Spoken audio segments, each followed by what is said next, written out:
Ooh, okay, I can't wait to talk about what I hate about certain types of characters. So, I see so many different types of characters that people write that just make me angry, bro. Don't do this to your character. So I got 3 things to talk about today. Number 1.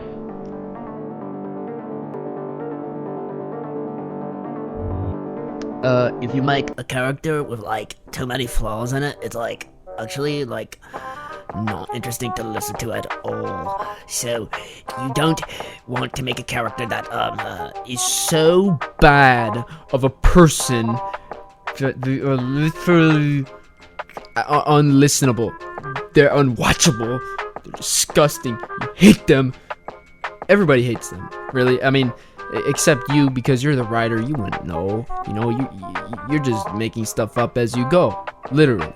So here's the thing. You need to make your characters that have flaws as, you know, the center of their character. You need to make it so that their flaws are actually not unredeemable or blatantly annoying for no reason at all. And I mean no reason. That's why like, I understand characters like Homelander, you know, or Julius Caesar from Gladiator, how they were annoying evil characters, you know, but they actually served a purpose and they were fleshed out and they were made the villain, obviously. What's even more annoying is like when you make this like a side character and somehow they're not like an anti, you know, somehow they're not like an enemy, but like they're the most annoying character in existence for no reason. Like, it doesn't like actually add to the plot. Like, bro, if they're going to shout at the top of their lungs and like,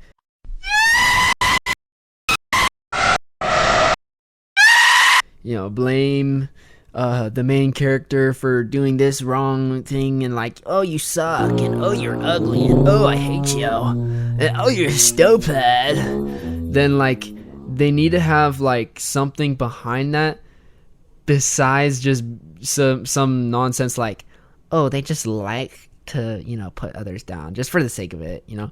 Like, okay, that's relatable, you know. I mean, there's like at 100% of humanity is human beings, but like, you know, we can't give this guy a motivation to just be a jerk for no reason. Like, give him a good motivation to do it. Like, if you're gonna make a character have a flaw that interrupts other characters, like, they actually have to have a good reason, not just like, or at least they have to have like a good backstory to it. Maybe not a good reason. Like, that's what like makes evil characters evil, bro. Like, when they do bad things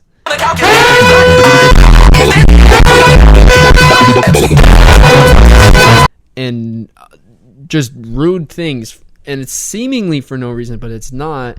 It's because, you know, like, they'll project something like, you know, I had a bad uprising as a kid, and it's like, you know, they're treated well, and they're, you know, they're rich, and, you know, they had loving parents, you know, and like that makes like an evil villain, you know, like Julius Caesar in Gladiator. Like, bro is rich, bro has nothing, you know, to lose. He has he has everything to lose, but he has nothing to gain in like just making the gladiator's life miserable, bro. And that's why you hate him, but he has a good reason to hate him. You're like, at the end of the movie, you're like, yes, he died.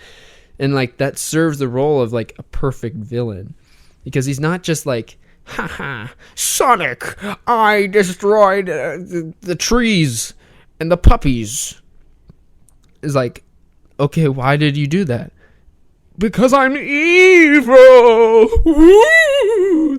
It's like, you know, I understand, like Mega Man, like he needs to find something to experiment on, but it's obviously it's a kid's show. You don't even need to like put that much writing into it. But even with Eggman, bro, he needs something to do to experiment on, and that's why he made like different characters. Maybe I'm LARPing. I've never even like watched anything Sonic except for like 1 or 2 episodes of Sonic X or whatnot, and maybe played like the first level of the Sonic games, but that's all I kind of know. But yes, that's what I'm talking about, bro. Make your character have a good reason to be annoying, a good reason to be evil, right?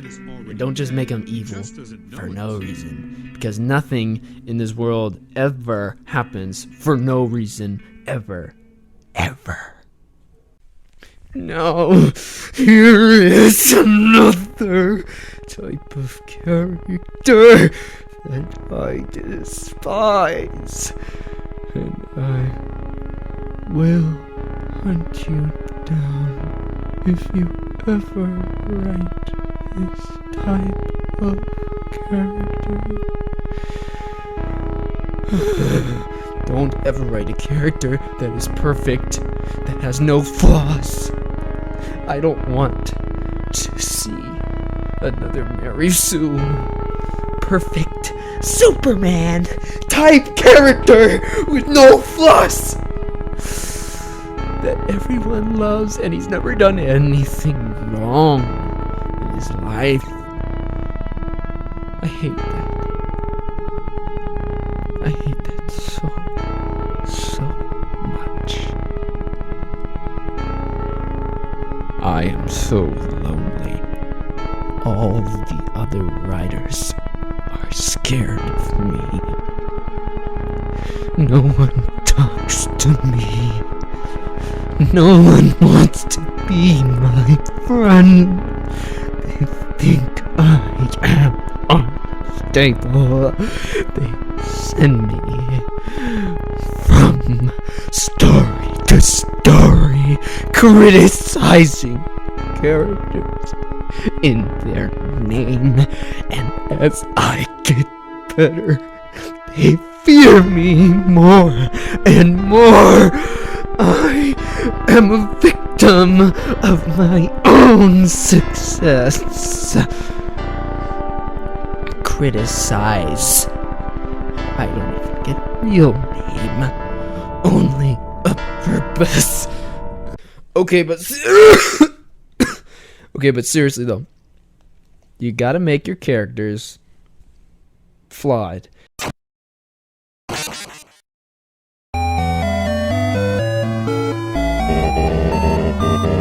Alright, I know it's difficult. You don't want to do that. You made this character because you just wanted to, man. You wanted to make them look cool, and you wanted them to be OP, and you wanted them... And I'm talking about more than just weaknesses. I mean, like, character. Flaws. Like, sins, vices, evil things, right? So, it's always good to think of one major flaw that your character keeps with them all the time. That either they could, grow out of it, or they could grow into it.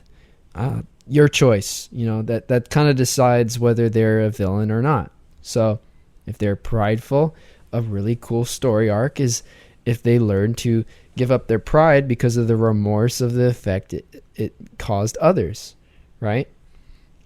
Or you could make them fall deeper into it because, they it's too addictive, and they just love the joy of feeling power over others. And it's not because they necessarily are evil, but they're just too blind to see why it's wrong, and that makes them become evil because they slowly lose all moral ideas. They stop being moral, right?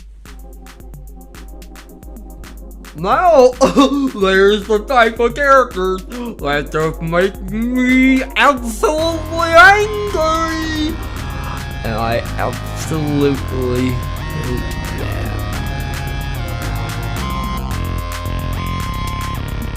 Now, obviously, I'm over exaggerating, guys. Please don't be offended. I don't want you guys to be crying in the comments. No. Okay, but for real, there's a type of character that makes me more angry than both of these. The too flawed or the too perfect character. It's the character that is perfect, but they have a flaw for the sake of being a flaw. You know, you could do the same thing where the character's evil, but they have like one good thing going for them just so that they could somewhat not be evil. Like, okay, they like puppies. Like, okay, a lot of people do. You know, not everybody does, but you know. Okay, writer. We see where you're going. You're just giving us a token flaw, a token thing, a majig. You know, like. Just think of something creative and actually make a character that is human instead of making a character that is literally the personification of a sin or personification of a virtue. Like, there is not a single human being in this world that is the personification of it. But it's just fiction. It doesn't need to be perfect.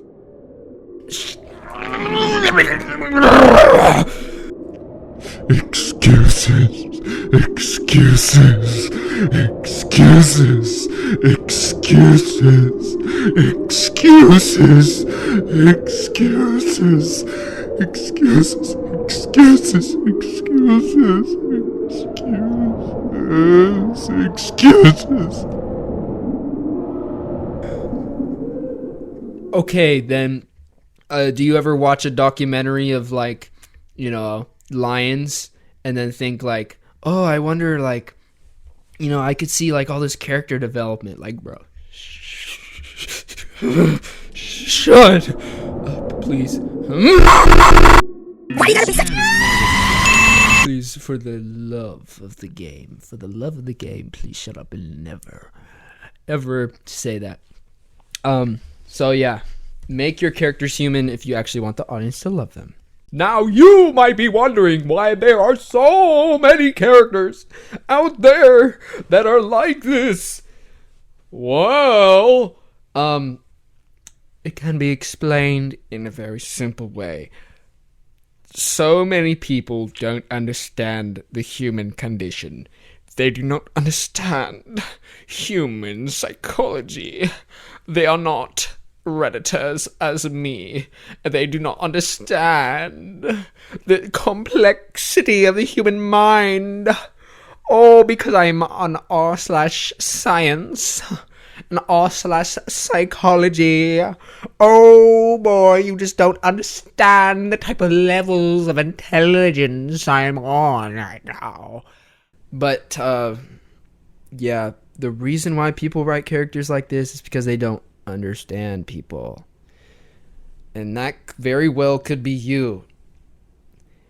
That could be you. You don't want to be that person. So you have to actually understand people, learn about people. Quote me on this. Shang Tzu said this. No, he didn't. If you don't know people, you can't write people. If you don't know people, you can't write people. So, my suggestion... Oh, whoa. You're gonna actually have to talk to somebody? Like, for real, bro? You're gonna have to talk to somebody. Whoa. Whoa, I don't want to do that, man. I don't want to do that. That's too hard. Well, too bad. You're a loser. You have to go make friends in order to understand humans. Okay, so, yeah, I suggest meet somebody. Go ask somebody about the things they're interested in. And, you know, if the conversation goes well enough, ask them about details about their life. Like, you know, everybody appreciates, you know, most people appreciate interviews, bro. Like, you know, everybody wants to be heard. Everybody wants to have somebody that actually is interested in the things they are interested in. So ask them about the stuff that they care about. Most people don't mind, you know, telling you like a basic, you know, backstory. Obviously, they're not going to tell you like, Oh yeah, this is my weakness. This is my trauma. Yo, I just wanted to let you know that if you ever like, see my backside, I have a power button on the back, and I just don't want you to switch that. So like, yeah, I met you like 5 minutes ago, but like, yeah, like, bro, A pink heart if you have a crush on me, which I doubt. Put a black heart if you want me to die. just don't do that. Like, nobody's gonna tell you all their flaws though, but just ask them basic things about their life, like, how's it like? Okay, you got work. What do you like to do?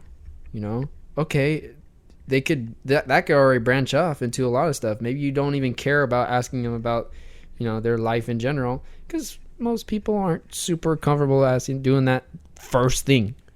So obviously, if they feel uncomfortable, stop talking about the stuff that's uncomfortable, bro.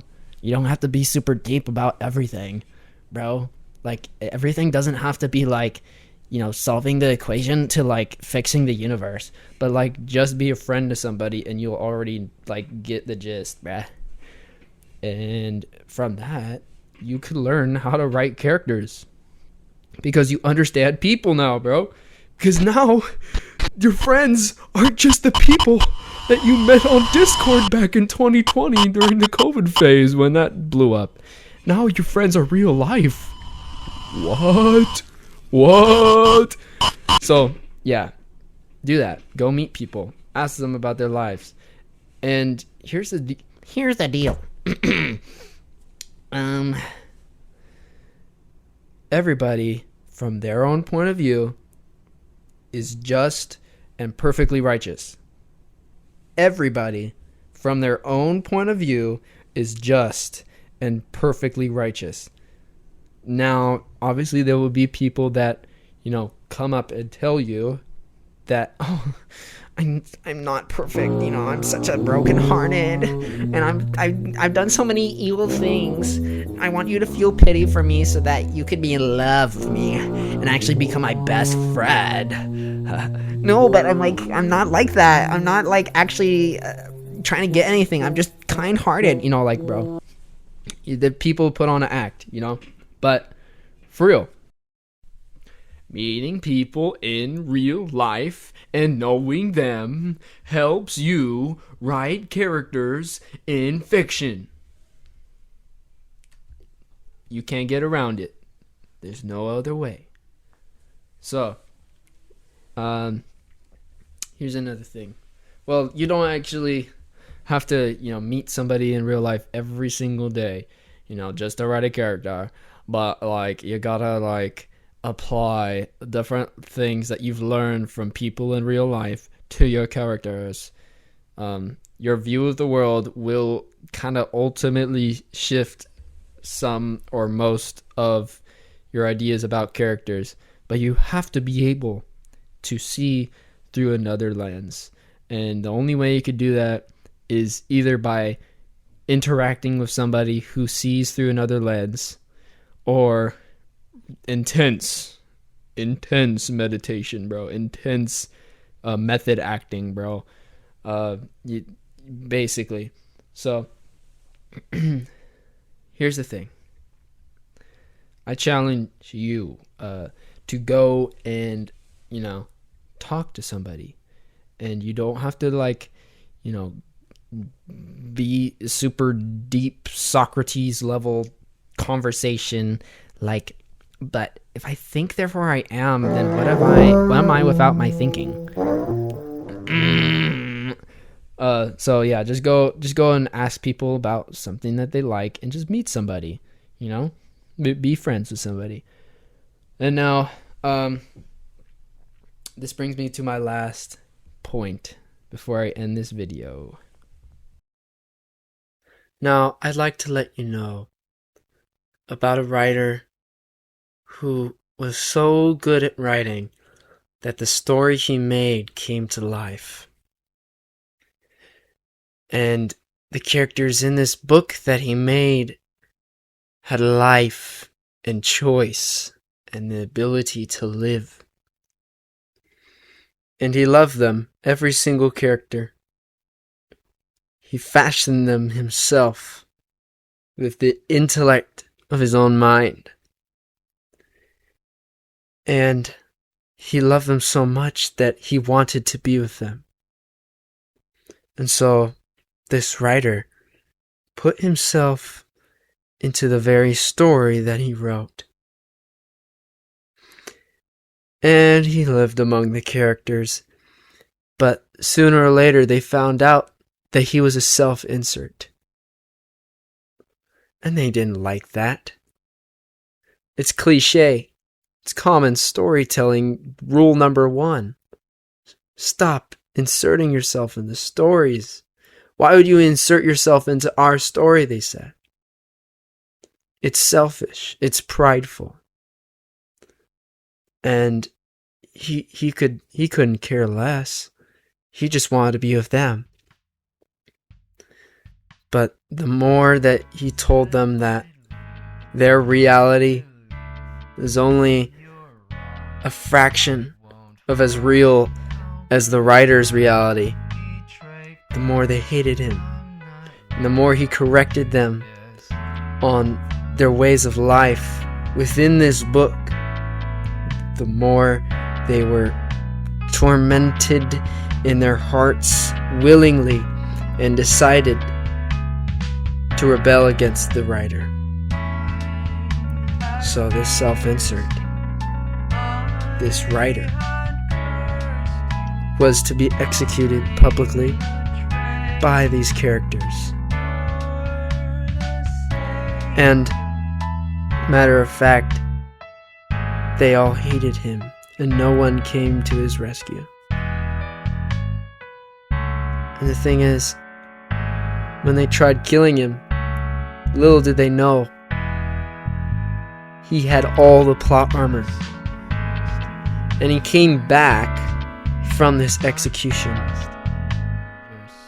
And they're all stricken with fear. They had no ability to say that what he said was wrong, because he wrote into the story itself his death and his coming back.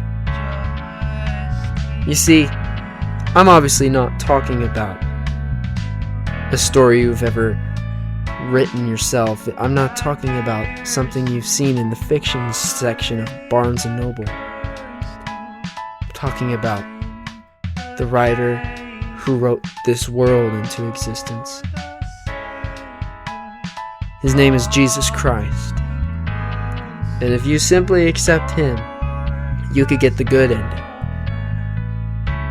You have to humble yourself. You have to realize that you're a sinner, and that you need him very much. But if you don't accept him, there's another thing. You'll miss out on the good ending, but you'll also get the bad ending. And the bad ending isn't just bad in the end. It's bad along the way. And it is more miserable and cruel and painful than I can begin to describe. But it doesn't end necessarily. Neither of the endings end. What really ends is your existence as a character in a book. Because when you die, you'll be judged. And you won't be... We have this life to live on earth for so long, and then eternity. So you better take good care of the time that God's given you. So why not? Why not let the writer rewrite your story when you know you're already headed for the bad ending?